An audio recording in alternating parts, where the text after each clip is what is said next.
السلام علیکم ورحمۃ اللہ وبرکاتہ۔ دوستوں، بعض جدید تعلیم یافتہ حضرات جن کو پڑھے لکھے جاہل کہنا زیادہ مناسب ہے، ان کی طرف سے یہ بات تواتر کے ساتھ کہی جا رہی ہے کہ عورت ہمارے معاشرے کا مظلوم ترین طبقہ ہے، اس کے حقوق پامال ہو رہے ہیں، اس کا استحصال ہو رہا ہے، اور ساتھ ساتھ یہ بات بھی کہی جا رہی ہے کہ یورپ نے عورت کو آزادی دی ہے، اس کے حقوق دیے ہیں، اس کو مردوں کے برابر لا کھڑا کیے ہیں، جس کی بدولت وہ خوب ترقی کر رہی ہے۔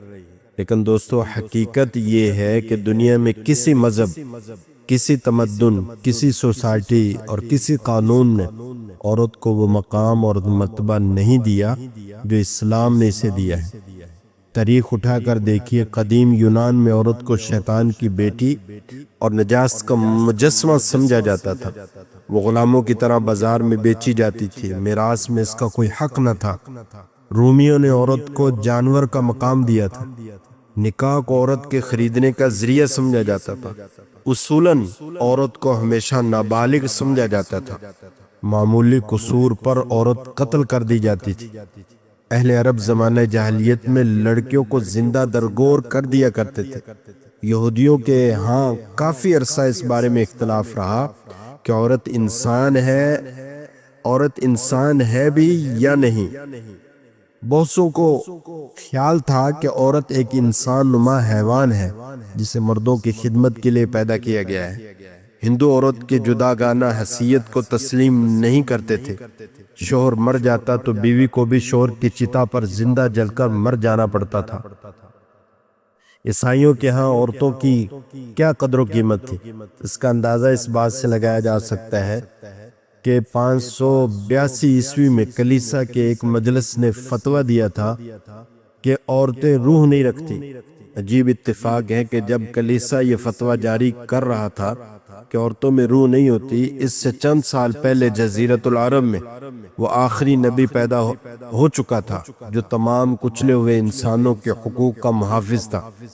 اللہ تعالیٰ کے آخری نبی نے عورت کو ذلت اور پستی کی گہرائیوں سے اٹھایا اور عظمت و رفعت کے بلند مقام پر فیض کر دیا۔ اگر آپ دوسری تہذیبوں کے مقابلے میں اسلام کو مطالعہ کریں تو آپ بے ساختہ بول اٹھیں گے، عورت تحت الثری تھی، اسلام نے اس کو فوق الثریا پہنچا دیا۔ وہ گرد راہ تھی، اسلام نے اس کو سرمہ چشم یعنی نور چشم بنا دیا۔ وہ کانٹوں کی بستر پر تھی، اسلام نے اس کو پھولوں کی سیج پر بٹھا دیا۔ وہ موت و حیا کی کشمکش میں تھی، اسلام نے اس کو زندگی عطا کی۔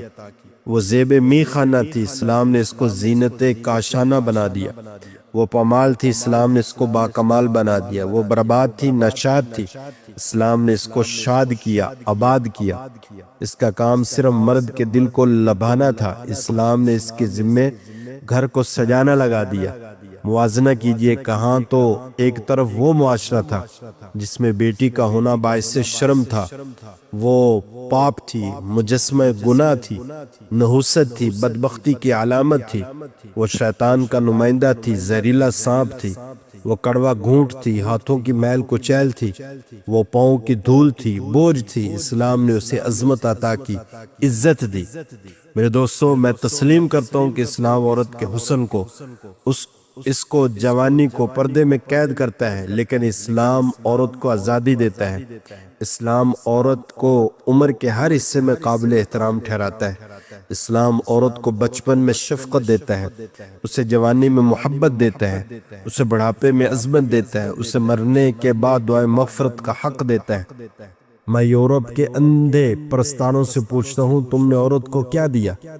تم کہتے ہو کہ ہم نے عورتوں کو حقوق دیے ہیں، لیکن میں کہتا ہوں کہ تم نے عورت کے حقوق چھین لیے۔ تم نے عورت کی ممتا گم کر دی، تم نے عورت سے اس کا گھر گرستن کا کردار چھین لیا، تم نے بہن کے سر سے آنچل کھینچ لیا، تم نے بیٹی کو شفقت اور محبت سے محروم کر دیا، تم نے عورت کے حسن کو تماشا بنا دیا، تم نے اس کی جوانی کو کھلونا بنا دیا، تم نے اس کے جسم کو جن سے ارزاں قرار دیا، تم نے عورت کو شمع محفل بنانا چاہتے ہو، اسلام نے اس کو زینت کاشانہ بنایا ہے۔ تم عورت کو حسن کو اجاگر کرنا چاہتے ہو، اسلام نے اس کی نسوانیت کو نمایاں کیا ہے۔ تم عورت کی قیمت اس کے زہر سے لگاتے ہو، اسلام اس کی قدر باطن کے اعتبار سے کرتا ہے۔ تم عورت کو چوراہے پر لانا چاہتے ہو، لیکن اسلام اعلان کرتا ہے اللہ تعالیٰ کے بندو عورت کو عورت ہی رہنے دو، اسی میں فائدہ ہے۔ عورت کا بھی، مرد کا بھی، بچوں کا بھی، تمدن کا بھی، گھریلو کا بھی، گھر کا بھی، دین کا بھی، دنیا کا بھی، آپ اسلام کے علاوہ کوئی بھی ایسا مذہب نہیں دکھلا سکتے، کوئی بھی ایسا قانون نہیں بتلا سکتے جس میں بیٹی کی تربیت کو جنت کی ضمانت بتلایا گیا ہو، جس میں اچھی بیوی کو آدھا ایمان قرار دیا گیا ہو، جس میں ماں کو اف تک کہنے کی اجازت نہ ہو، جس میں ماں کے قدموں کے نیچے جنت بتائی گئی ہو، جس مذہب نے عورت کو اس وقت عزت دی ہو جب عورت کے انسان ہونے یا نہ ہونے کے بارے میں بحثیں چھڑ رہی تھی۔ پھر آپ سوچئے تو صحیح کہ اسلام عورت کو حقارت کی نظر سے دیکھ بھی کیسے سکتا ہے، جبکہ عورت کے بطن سے نبی بھی پیدا ہوتا ہے، صحابی بھی پیدا ہوتا ہے، اور محدث و مفسر، کتب و ابدال اور ولی بھی اس کے پیٹ سے جنم لیتا ہے۔ اسلام اگر عورت کے حقوق نہ دیتا تو اسلامی تاریخ میں کوئی صحابیہ، کوئی عالمہ، کوئی محدثہ اور کوئی مفسرہ پیدا نہ ہوتی۔